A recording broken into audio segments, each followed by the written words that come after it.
back to the podcast. In this episode, Greg and I are talking about one of our favorite topics, dreaming big and setting and achieving goals.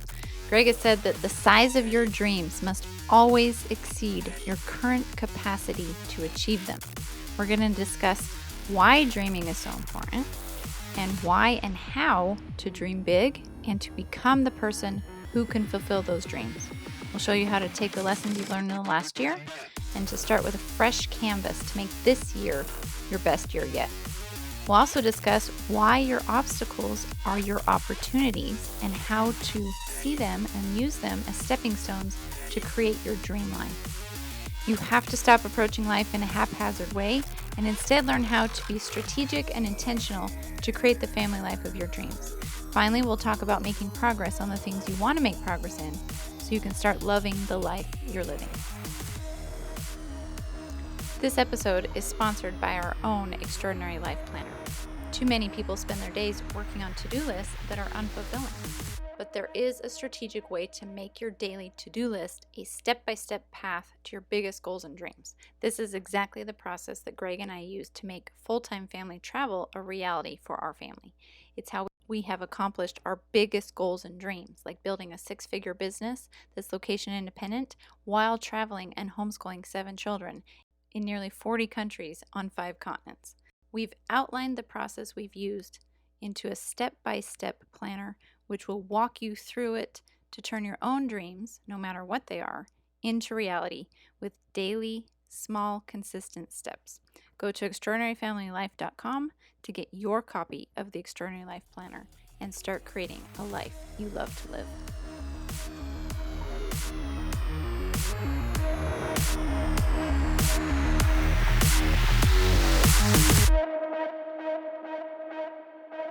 Hey everybody, welcome to another episode of the Extraordinary Family Life Podcast, and Happy New Year! Woo! Oh man, isn't life amazing? It's so good. And we get to celebrate the expiration, The extinction of an old year, and the birth of a new year. And man, I love the opportunity to learn from an ending and start fresh, start over at a beginning. So wherever you are in life, maybe you guys had a tough year last year, went through some hard times or learned some hard lessons or had some challenges, or maybe even you made some big mistakes. I know some friends of mine went through a pretty tough divorce, and others lost loved ones. I mean, it's a rough go, and so take these opportunities. In fact, make them into opportunities to start fresh, to start new. And even if you had a great year last year, last year was it was the best year of our life.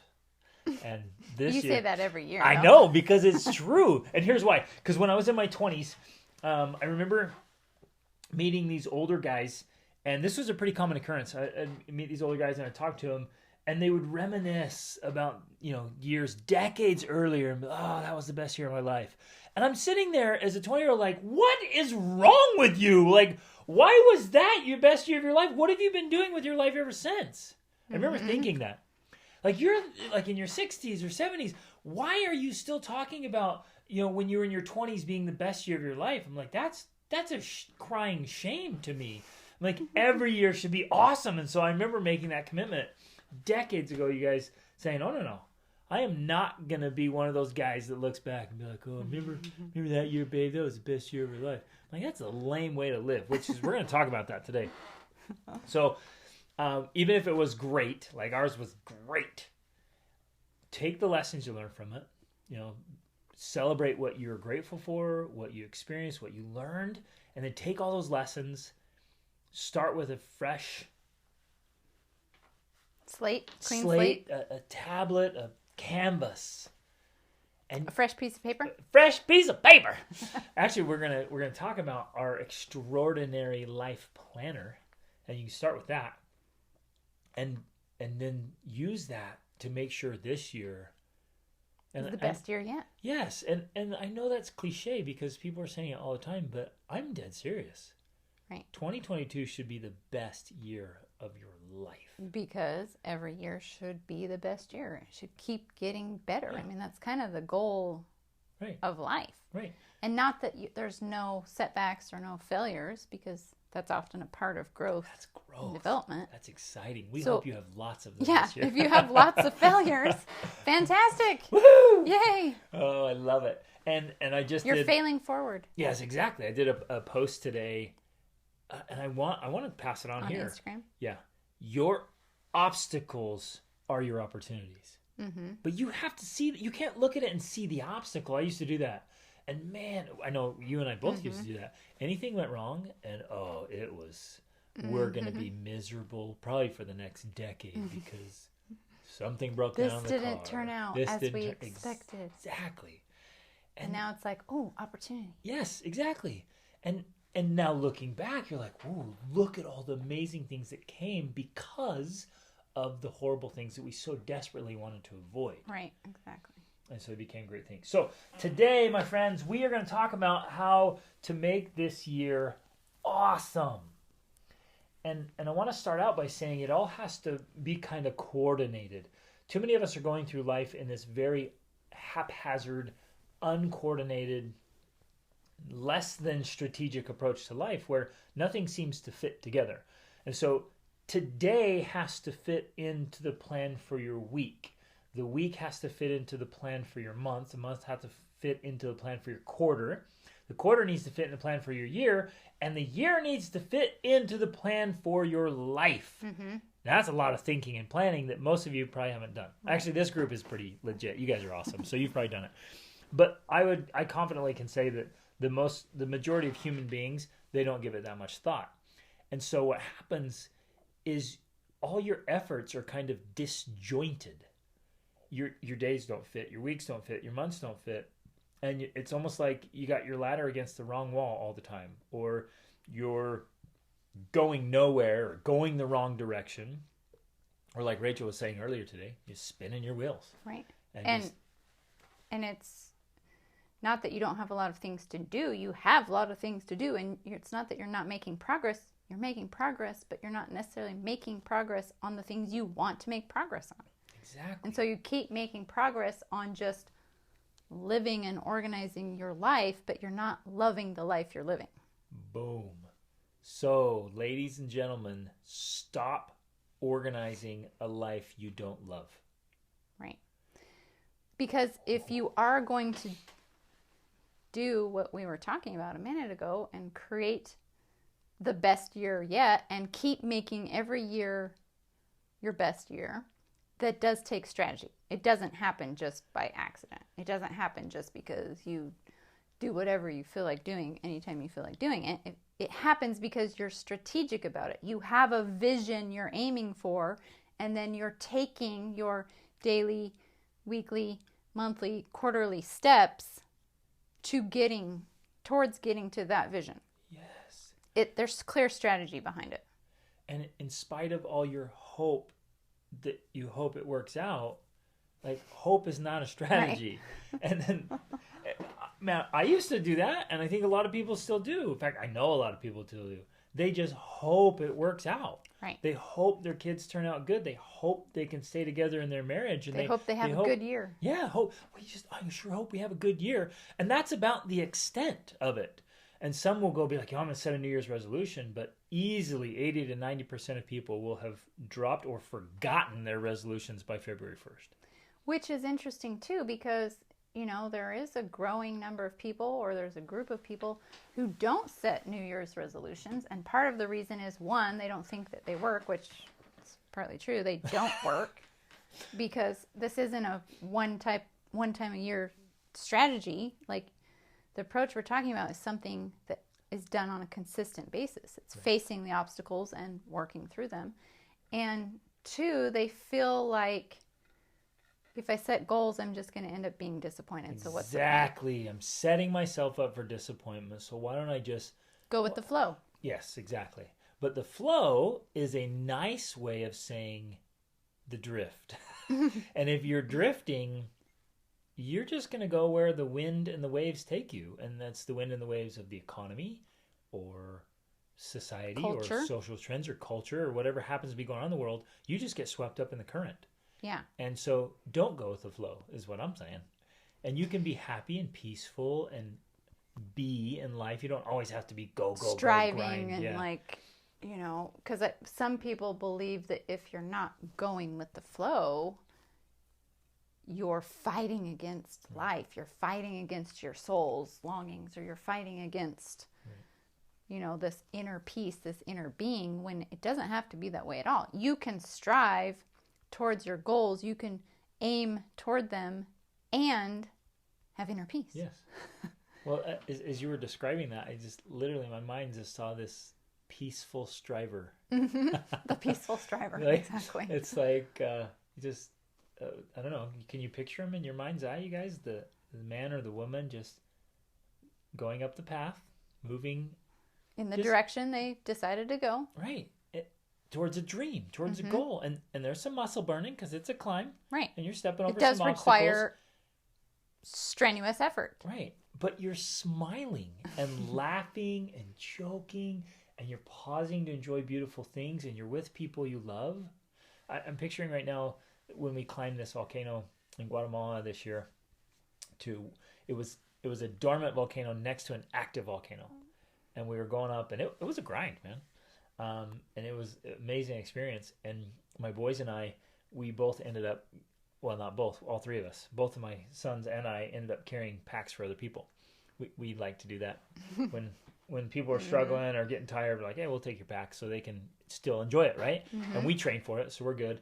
And all three of us were like, you know what, we're going to be chatting and smiling and joking and having a good time and carrying 2 or 3 extra packs, or 2 or 3 packs total.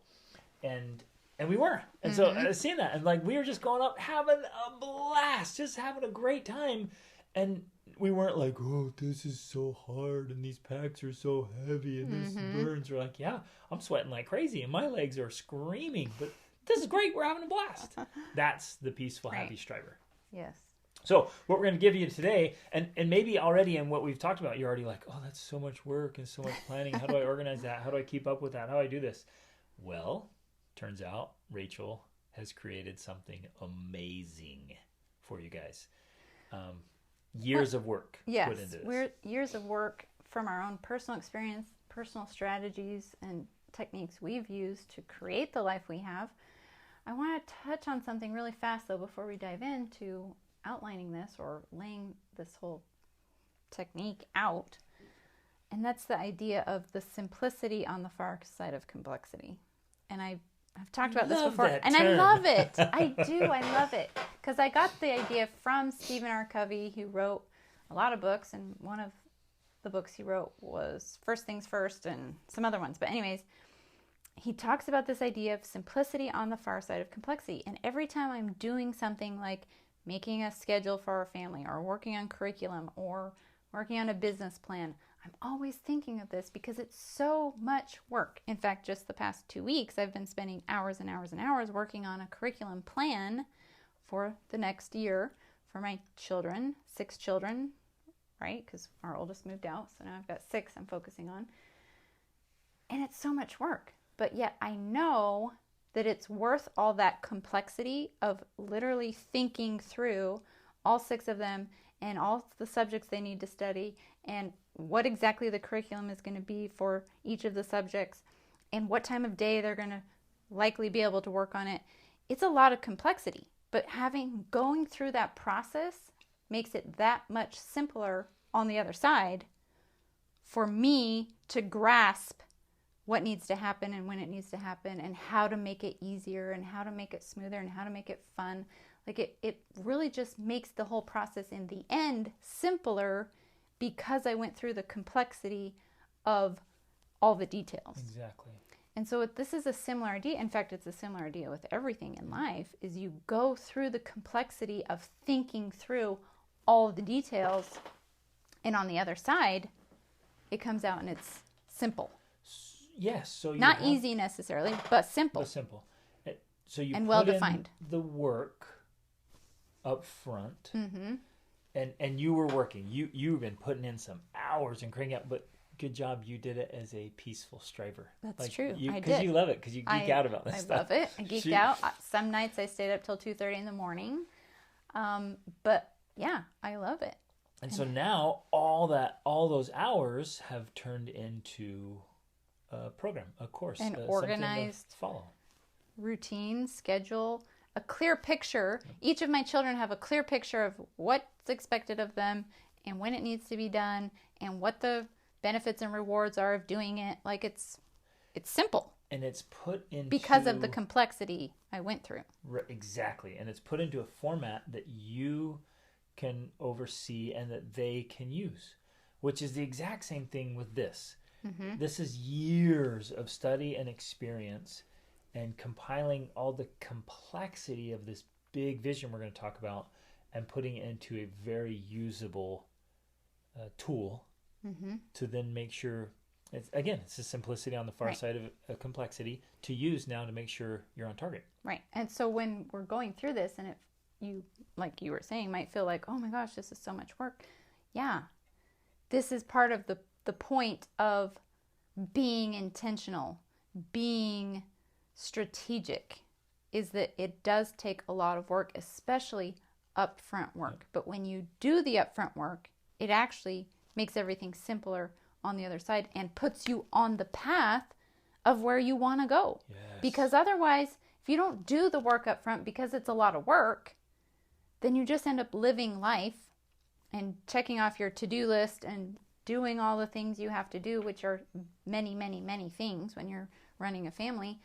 And a week passes, a month, a year, and you haven't made any progress in what really matters to you. Exactly. And so at the end of that, and everybody listening here, like, close your eyes for a second, unless you're driving. Or running, maybe. Yeah, you can run with your eyes closed. See how that turns out. Send us a message how that goes. If you're biking, this could be fun. Yeah. We can have some real adventures here. Just stop if you're going to close your eyes. So just picture for a second going down the road a ways and then looking back and be like, what was it all for? I didn't have time to invest those hours into thinking through all the details of my vision and goals and dreams, and now here it is 5 or 10 years later and I still haven't achieved them. What does that feel like? And I've been busy, go, but what do I have to actually show for it? Going, but going nowhere. Right. Survival isn't enough. Right? It's not enough to just be alive in a few years from now. Survive. And it's a really, I'll be bold here. It's a bad situation if you are in the same spot a few years from now that you are right now. Like, none of us should be in the same place next year that we are this year, because every year should find us a little better, even if it's just a little bit. But each of us, and again, that's why we're given the tools and talking about this, we can implement some small strategies to make 1 or 2% improvements that then compound over the year. Mm-hmm. And in a year from now, what are you going to be celebrating 1 year from now? What achievements, what growth, what progress, what stories are you going to have to tell 1 year from now? That's why this all matters so much. Mm-hmm. Because those years will pass, my friends. They will. And, it's worth all the effort. Now, this is not a sales pitch for our planner, although you should buy it, because for a very small price, you can get all the work and effort and strategy and thinking we put into this. And Rachel is a champ, so she did I did a tiny bit. I'll take a little bit of credit. We did a men's version, so it's manly, and then we did a woman's version, and she did all kinds of women's variations that I just saw right now. They look incredible. They're exciting. I want all the women's versions, one of each. Okay, but let's dive in. So back to this idea of the big picture, right? You want to make sure that what you do this year fits into the big picture life. Well, which really means you want to make sure that what you do today or tomorrow fits into the big picture of life. Exactly. Because ultimately, that's the big problem. That's where things don't match up for a lot of people. is they're not matching what they do today with what they want in long life. term. Yes. Yeah. And what is life if it's not just the sum total of our days? Mm-hmm. That's really what it is. Life Right. is just the sum total of your days. So in a very real way, what you do today needs to fit into who you want to become and what you want to do in life. So good job for listening to this podcast, because Yes. you're using this time today to create an extraordinary life. Right. So if you want to create this extraordinary life, you have to have your actions today match up with what that extraordinary life looks like. And so a lot of you, because you've told us and asked, are like, well, you might have a little bit of an idea of what you want for the extraordinary life, but the first step is really getting clear or clearer about where you want to go. And so the first piece for all of it is getting a big picture vision of your ideal extraordinary life. And I gotta jump in right away and say, this might be uncomfortable for some of you or a little out of place. So many people we talk to, as they become adults, they kind of have stopped dreaming. They don't dream as much anymore, and they kind of put limiters and caps and false ceilings on their dreams. We've had people in our group say to us like, well, I don't know what my dreams are. I stopped dreaming because I didn't want to be disappointed, or I was so busy. I wanted to be realistic. Mode. Yeah, I want to be realistic. That's just another way to be pessimistic. So this first part, you're going to like, okay, throw off some limitations and let yourself dream a bit. Because your mind's going to be like, whoa, I've always wanted to take my family scuba diving on the Great Barrier Reef. And your survival brain's like, you can't do that. You can't afford that. It's dangerous. People will die. That's so much money. Australia's closed because of COVID. Yes, there's all sorts of legitimate reasons and excuses, and that's what your logical brain is going to do. But that's not the point. The point is when you dreaming and visioning has to happen without limitations. You don't have to know how it's going to happen. There's something powerful that takes place when you allow yourself to actually dream about what you really want. Yes. When you try to cap that or you try to limit that, it's like you're messing with the process. You're almost mudding the waters, right? You're trying to get clarity, and instead of getting clarity, you're stirring up the mud at the bottom. And so you, in a way, feels like, this may be like the poet in me, but it feels like you're messing with eternity. That is deep. It's poetic, right? I was like, ooh, that's my inner poet. Because I think there's these dreams and desires and ambitions inside of us to grow and achieve and to see what's possible. What can we do if we unleash that power? Yeah, and so we're naturally, each of us individually is naturally drawn towards a certain idea or vision or dream, and that is a clue to what our future path has in store if we allow it. That's a clue to what our future potential can become. But if we're drawn to something, here's an example I like. Say you're flipping through a magazine and you see a picture of something that's just enticing to you. Maybe it's an exotic place or a library or whatever it is. If we allow the logic brain or the reptile brain to say, oh, that's not possible, you can't do that, then we're cutting off that process of dreaming, and we're shutting it down before it ever gets started, instead of allowing ourselves to develop that and see where it leads. And so you have to pay attention to those kind of things when you're in this dreaming process. If you see some picture of a place or a house or a car or a location, pay attention. Notice those things, and then ask yourself, why? Why do I love that? What attracts me about that picture of an eagle in Mongolia or whatever, right? Like, what is it? Right. And that's the beginning. And then allow the feelings to kind of grow and stir flourish and circulate. Yes. And kind of marinate inside of you, because that starts to light things up, and what it does is it starts to create possibilities. And people don't do it, and they've stopped doing it because it can lead to disappointment.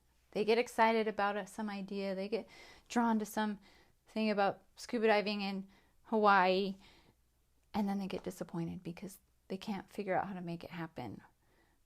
But the reality is, it didn't work because you didn't work. That's the reality. The reality is, just because there are obstacles in the way doesn't mean it's not possible to achieve your dreams. In fact, that is the price to pay for achieving your dreams. Yes. You have to be willing to pay the price, and the price is failure, disappointment.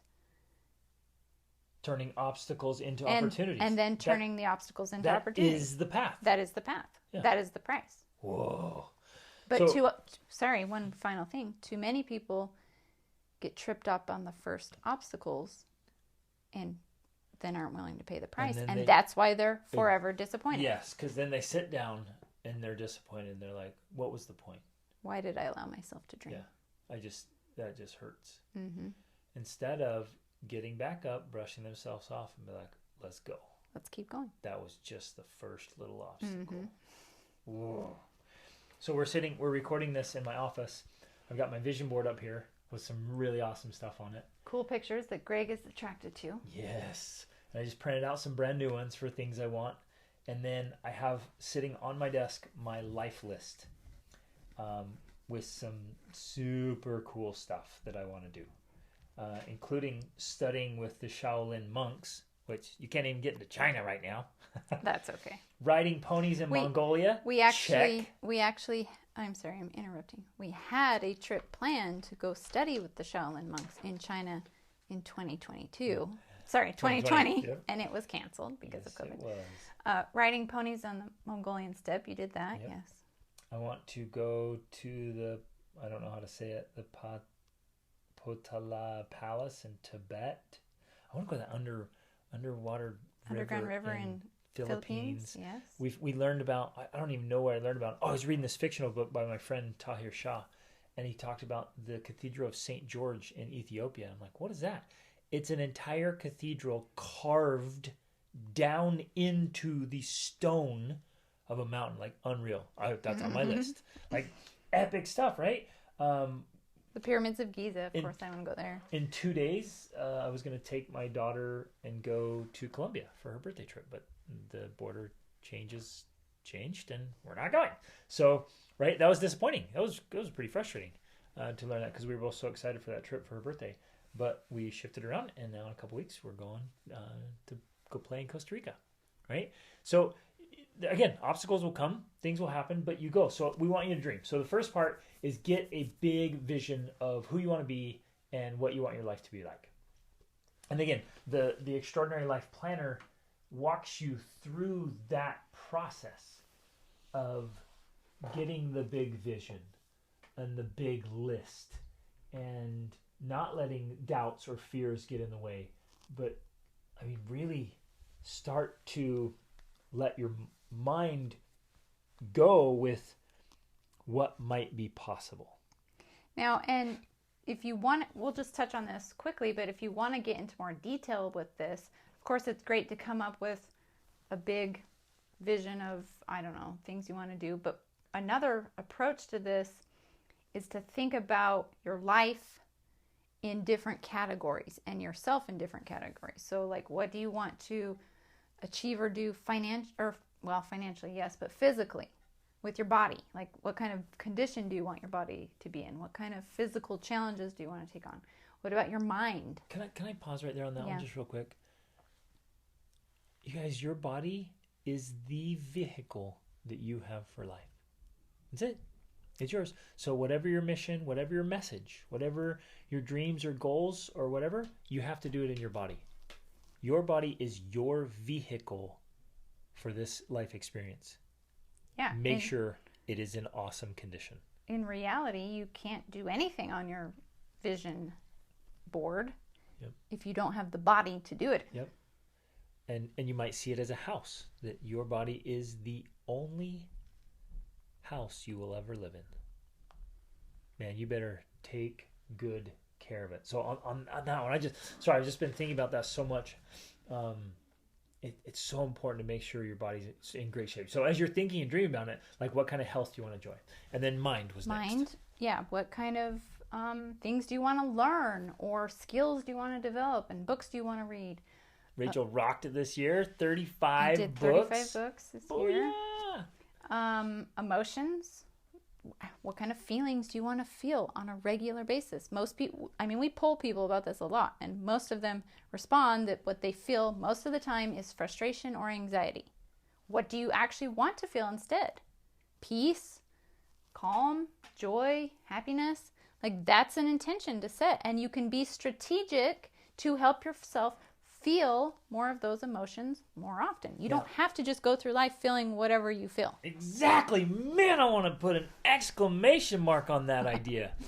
Because most of us, and if you guys have heard us talk for a while, you're going to realize we talk about choosing your emotions all the time. But if you're new or you kind of haven't been around that much, you might be like, what? How can I just choose my emotion? I don't... It's not Emotions like I can. Just happen to me. Yeah, they just happen to me. I control how I feel when I get up. I can't control what other people say or do to me during the day. And so it's this subtle form of victimism where we just allow the drifting, the going with the flow. We allow our emotional state to just be pushed around, blown around, pulled around, whatever, manipulated by other people and things. When you say no, Mm-hmm. I'm going to choose how I feel. I remember this reality hitting me. I was in my 20s, and I remember getting so upset. You had a horrible temper in your 20s. Well, punch holes in wall type temper. No, that was in my late teens. Oh, I'm sorry. Come on, babe. It was under control. Teens, early 20s. It was under control by the time I met Rachel. By the time you met me, true. She's never seen. But I heard stories. The wrath. I heard stories. Oh man, I had a crazy temper, and I redheaded temper. So upset, you guys. If somebody said something mean or did something, traffic, right? Somebody cuts me off in traffic. That is such an insignificant thing to me now. Like, somebody pulls over, and I was like, that was rude. And that's it. That was it. Like, half a second. I was like, oh, that was rude. Not cool. Back then, it would all day long.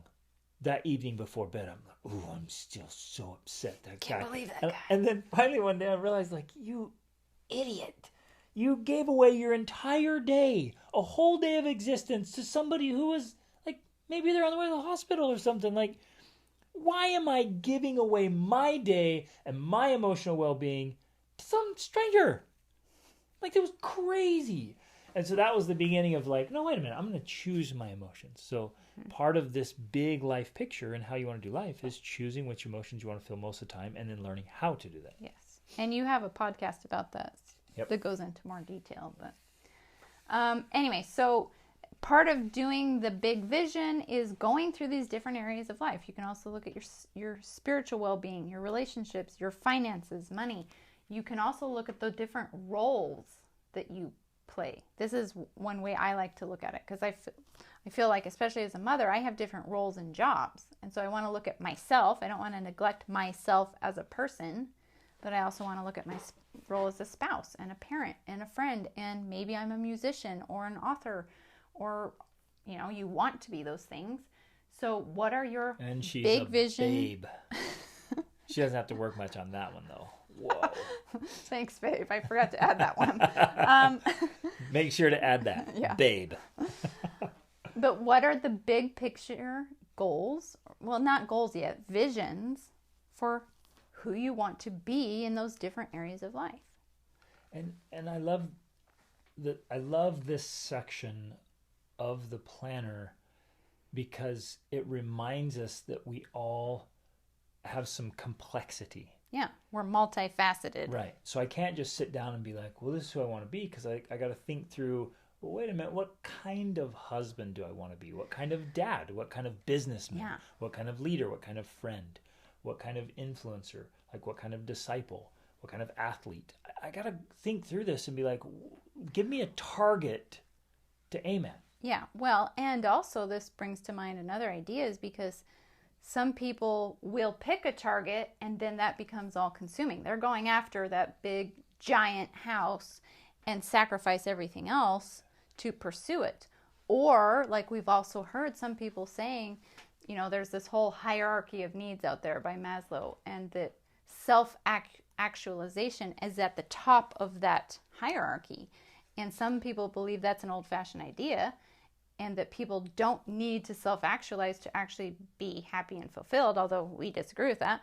But this idea that, at least in that viewpoint, when you view it that way, it is a very selfish thing because you're working on actualizing your dreams and desires without taking into account your family and your role as a spouse and your role as a parent and all of these other facets of your life. But if you do it this way, if you take this approach that we're sharing and teaching, it isn't a selfish thing. In fact, it's a very selfless thing and ennobling thing, because it allows you to be the tide in your family and to be if you're not familiar with that reference, be the tide. It means that you're this influence in the life of those around you that helps to bring the goodness, raise the energy of everybody around you. Yes. And so in a very real way, my interpretation of self-actualize is to become my very best self. To reach your potential. I do it inside of the family dynamic, yeah. Inside of a family, right? So it's not to your neglect, it's actually to your benefit. Exactly. It's not to the neglect of my children, it's to their benefit. Exactly. It's not to the neglect of my business or my neighbors or friends or whatever. It's to their benefit, because the best thing I can do for anyone else is to make the most of myself. Exactly. And the reason Rachel and I so fundamentally disagree with that idea that it's an old-fashioned idea is because it's impossible for you to be genuinely happy and fulfilled if you are living below your potential. Exactly. You just won't like yourself. And it's impossible for you to be the best husband, father, provider, lover, musician, unless you are self-actualizing or in the process of doing that. Yeah. Oh, I love this stuff. Yeah. Okay, so the big vision includes all of that. This is still just at the top, right, you guys? Yeah, this is still the first step. And it's a critical step. And so some of you are like, whoa, geez, this is a lot, Dennings. You guys are a little hardcore. But again... Simplicity on the far side of complexity. Right. And if you avoid the complexity and you just stay on one side, like, well, man, my New Year's resolution was just to go to the gym twice a week. We say, well, fantastic. That's great.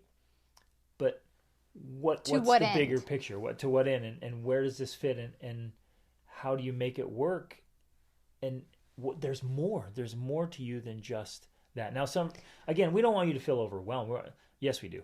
I was about to say, yeah. You need to feel overwhelmed, because too many people are living underwhelmed. Yes. The one thing that's much worse than overwhelm is underwhelm. Yeah. Yeah. Exactly. So buckle up, Buttercup. Because overwhelm is just another explanation, excuse, word for complexity.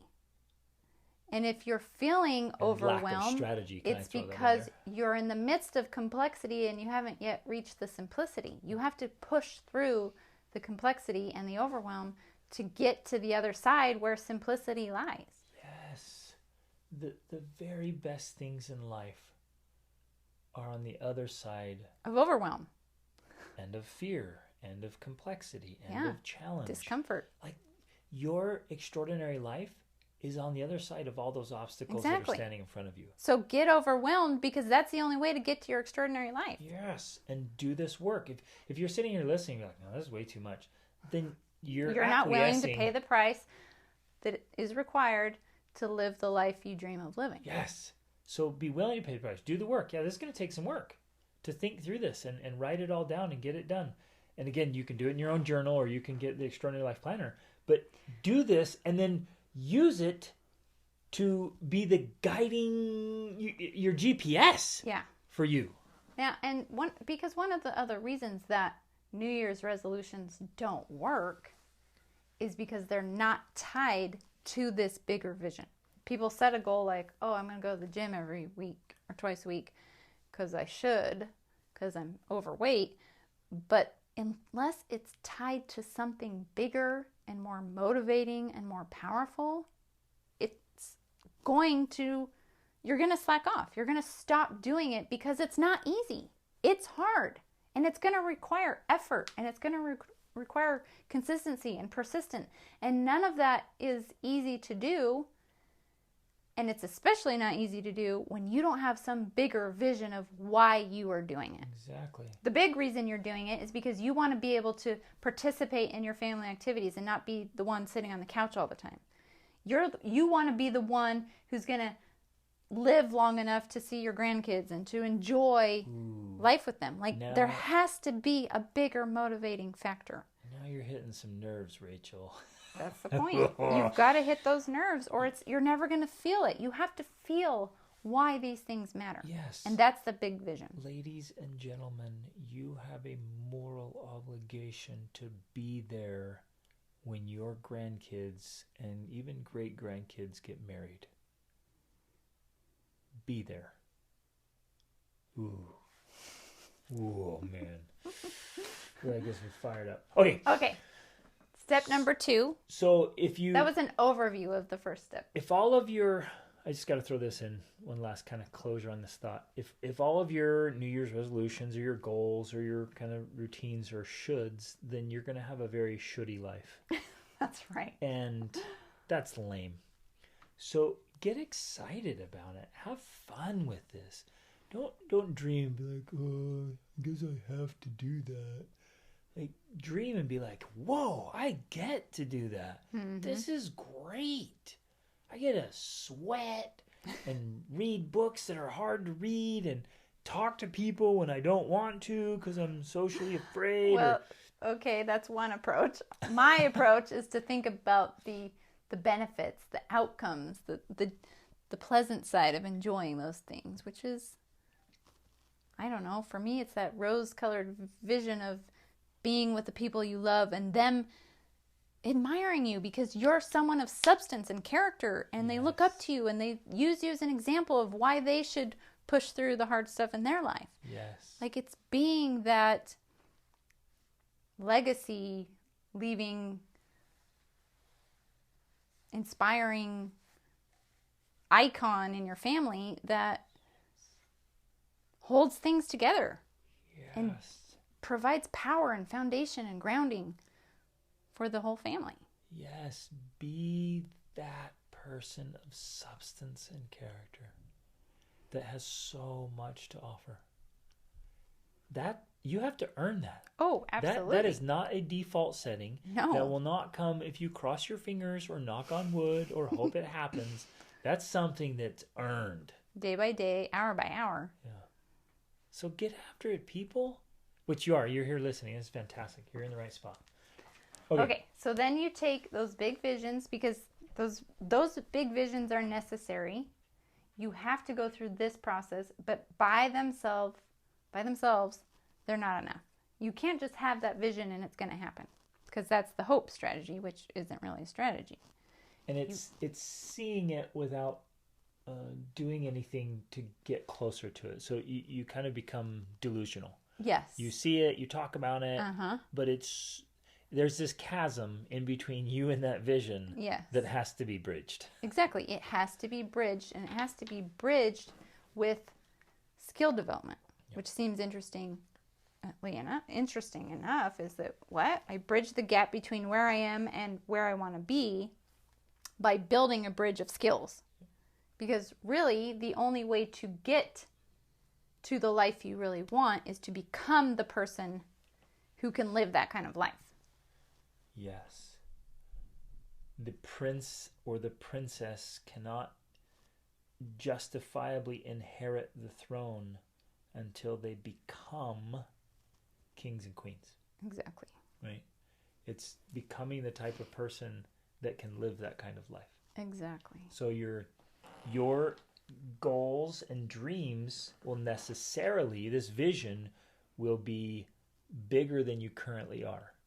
In fact, it'll require you to grow as a person in order to achieve that. So the next step really is setting up the goals and habits, really built around skill development, but getting the goals and the habits in place is the next step. So it's the vision, then it's the goals and the habits, and I'll just tease this in here. Below that are systems and strategies for the goals and habits, right? So if you work it down from vision, it's goals and habits, and then it's systems and strategies. And going the opposite direction, you have systems and strategies in place, like daily the daily stuff that makes it doable, that's leading you to your goals and habits, that's leading you to your vision. Right. I just want to share this quote really fast because this is by Greg Denning. The size of your dreams must always exceed your current capacity to achieve them. Ooh. So that ties into what you're talking about, that you should have visions and goals big enough that they frighten you because you're currently not capable of achieving them. That's the ideal, really. You want to set goals that are going to stretch you and make you grow. Those are the ones that are really the most meaningful and fulfilling. Yes. That's intimidating. It is intimidating. I'm kind of feeling a little scared right now. That's good. That's good. You should be. Whoa. So I love how you laid that out there, because essentially that's it. You're working from top down in order so that in your life you can work from the bottom up. Exactly. But most people work from the bottom and they never really go up because you just keep working at the bottom. That's going and going nowhere. You're just wandering all around the foothills and never finding your path to the peak. Yeah, because you're doing whatever's right in front of you. You have to do the laundry and wash the dishes, and you have to pay the bills, and you have to take the kids here and there. And you're doing all those things that have to be done, but they're not necessarily leading to anywhere you really want to go. And so that's why we have to do the vision to get an idea of where we want to go. And then you have to go through the process of figuring out where you are now, which this includes what we call writing your story or rewriting your story, because every one of us is telling ourselves a story every single day about what we're doing and why we're doing it and why we can't do what we want to do. And we have to rewrite that and recreate that story in our mind first, which again, there's a section for that in the planner. And then we have to actually identify, you could call them milestones. Goals is also another thing, because a goal is more short term. It's more tangible, and it's the vision's like big and beautiful and sometimes a little hazy, but the goals are like the milestones or the road signs on the path. Yep. Mile markers or the mile targets. Markers, right. You have to identify those. Now, one approach we really like is to do that in 12-week segments. Some people will set year-long goals. Some people even have like 5-year goals. We don't operate that way as much because one of the reasons is that when you have shorter term goals, when you have a 12-week goal, you're going to work on that a lot harder than if you have, say, a 12-month goal. Because every single day counts, every week counts when you're working on a 12-week goal. You have to take action every day in order to make progress. Now, that doesn't mean the 12-week goal is something, that would honestly take you 5 years to achieve, but it would be one of those mile markers on that route to that longer term vision, if that makes sense. So for those of you who are crazy go-getters, this isn't for everybody. This next comment is not for everybody. There's some of you who are ready to go, and it's the question of like, hey, what's stopping you from achieving your 5 years goal in the next 6 months? What's stopping you from achieving your 1-year goal in the next 12 weeks? Mm-hmm. We have seen this happen. Yes, and we've done it. There are certain things that can be it's like what is that theory where it collapses time and space? It's a quantum, right? It's like a wormhole? Yeah. It's this quantum leap. Yeah.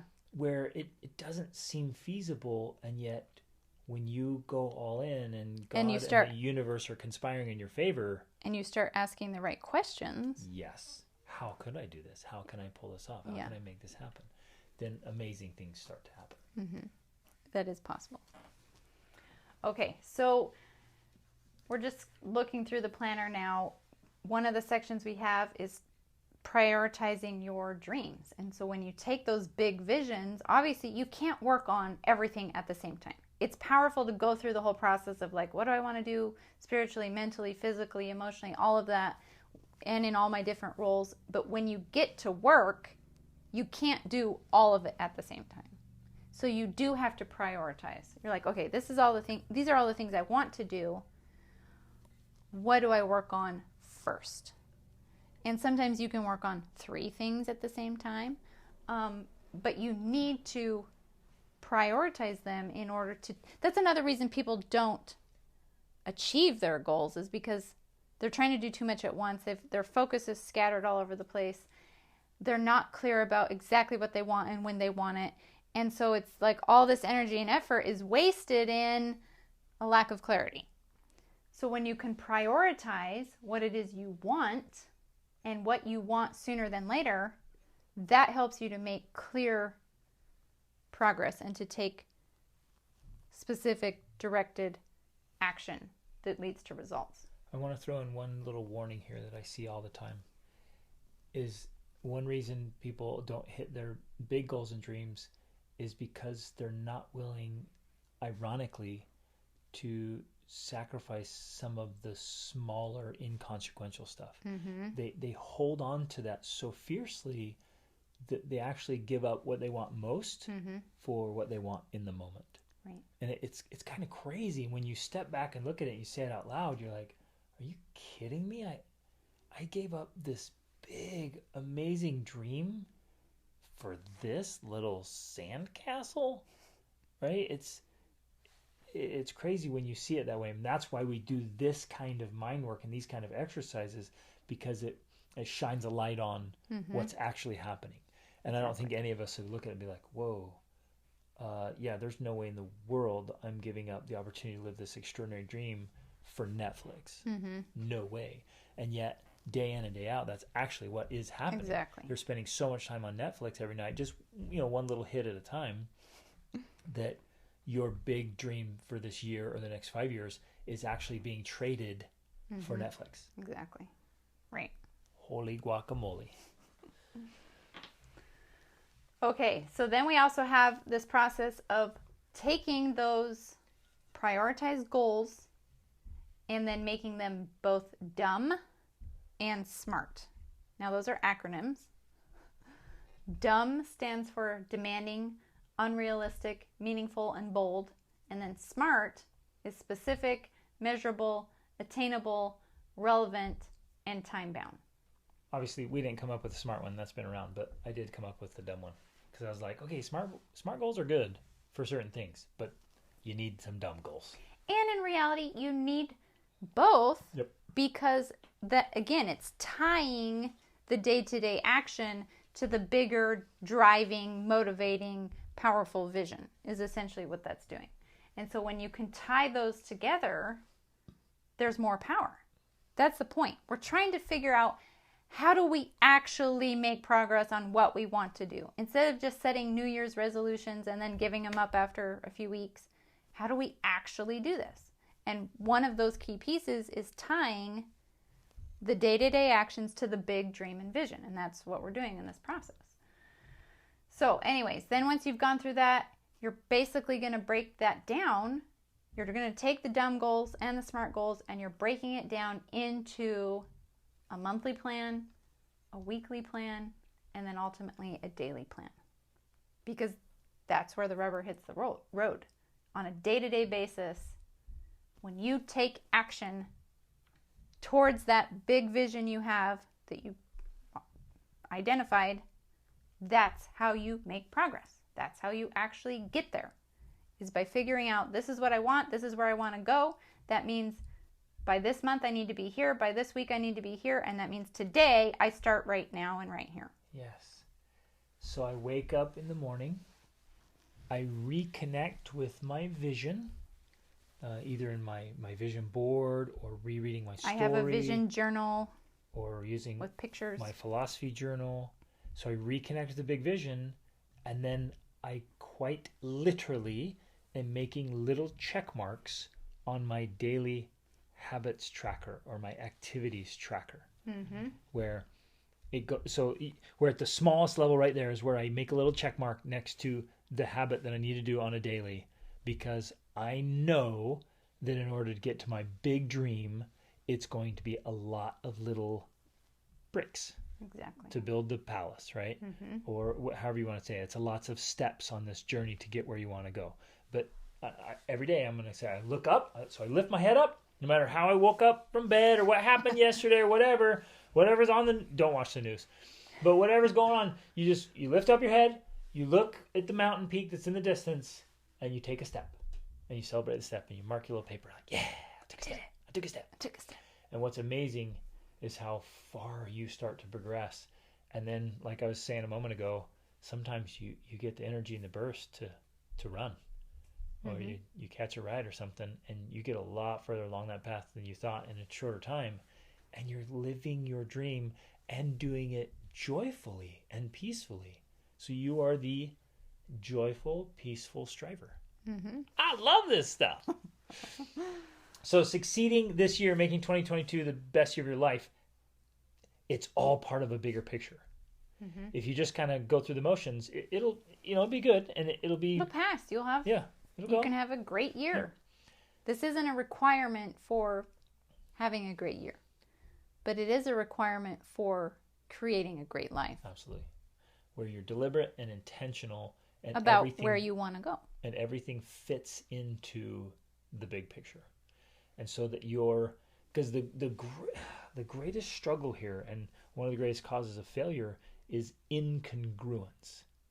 That where my actions just don't line up with my dreams. If you, I'm going with the D's. If your days don't line up with your dreams, you're heading for... You're doomed. You're doomed. There it is. We got it. You're doomed if your days don't line up with your dreams. Right. Ooh, that's good. And I kind of want to touch on this, although I'm not exactly sure how to address it. But there is this sense that some people have, and we've come across it many times. In fact, we used to be these people.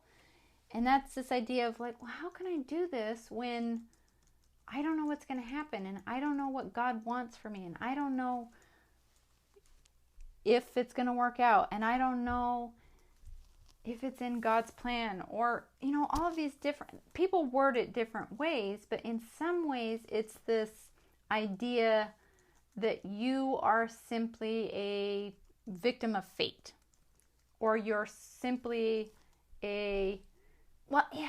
some people, and this might sound crazy to some people might word it as though I'm a tool in God's hands, and so I can only do what He wills me to do. And yet... That kind of mentality is like more like tool's the nice word for a pawn. You think you're a pawn, or you're just this instrument, and you're being manipulated by some God who's like... Which manipulated sounds like the wrong type of word. Manipulated sounds like a bad thing.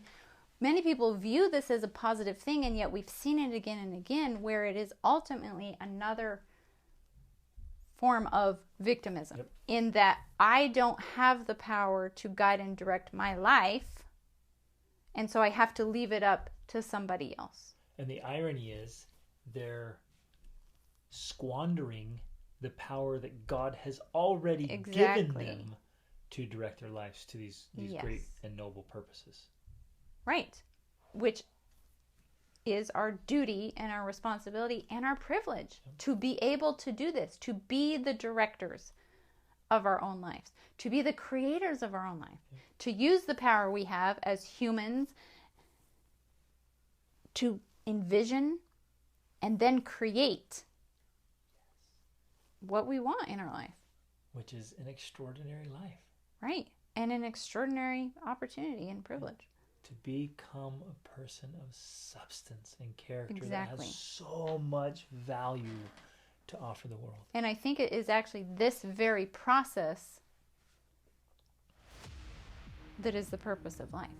You are here to learn how to be the creator of your life. And we just told you how. We just told you how to do it. Yeah.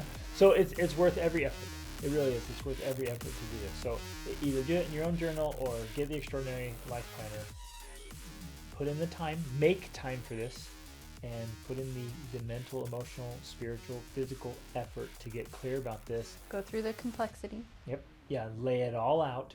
And then once you've done that, you have the simplicity on the far side of complexity where you get up tomorrow and you make your little check. Mm-hmm. And you just keep moving forward towards your dreams and goals. Mm-hmm.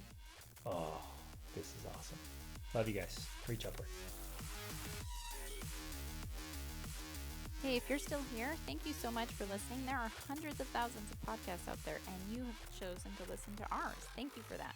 If you have found value in this episode, please consider rating it or leaving us a review on Apple Podcasts or your favorite podcast player. And please share it with someone who you think would enjoy it. You can also find the show notes for this episode at extraordinaryfamilylife.com, and that is also the place where you can take the next step to level up your family life. You can take a course or a challenge or a workshop or receive coaching from Greg and me in marriage, parenting, money, and education. Greg also has his Be the Man Masterclass, where an elite tribe of husbands and fathers connect to help each other unlock their untapped potential and to finally attain the results they've been struggling to achieve. Visit extraordinaryfamilylife.com for this and our other offerings.